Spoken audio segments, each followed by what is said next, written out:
সুতাহাটার পর এবার হলদিয়ায় সৌজন্যতার রাজনীতি। রাজনৈতিক মতাদর্শ আলাদা হলেও সৌজন্য ও পারস্পরিক সম্পর্কের এক অন্য ছবি দেখা গেল হলদিয়ায়।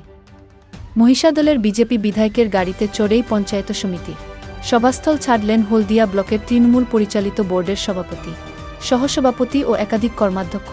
এই ঘটনাকে ঘিরে রাজনৈতিক মহলে শুরু হয়েছে জোর আলোচনা। বর্তমান রাজনৈতিক পরিবেশে ভিন্ন দলের নেতাদের মধ্যে এমন সৌজন্যপূর্ণ সম্পর্ক অনেকেরই নজর কেড়েছে।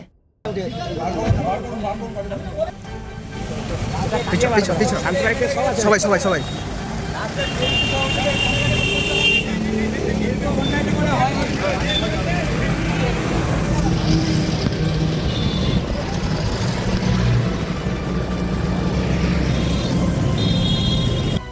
সমিতি গঠনের সময় আমি রামকৃষ্ণ দাস সবাই প্রচুর মার খেয়েছি।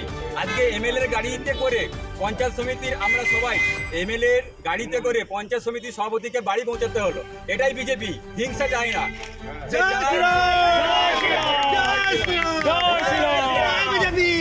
সমস্ত মেম্বারদের কি বাড়ি পৌঁছানো হবে? হিংসার মাধ্যমে কোনো কিছু জয় করা যায় না। সমস্ত মেম্বারদের বাড়ি পৌঁছে দিয়ে আসা হবে গাড়িতে করে? গাড়িতে এমএলএ সাহেবের গাড়িতে করে প্রত্যেক মেম্বারের বাড়িতে পৌঁছে দেওয়া হয়েছে। হবে না, হয়েছে। এত রাত পর্যন্ত কেন ছিল?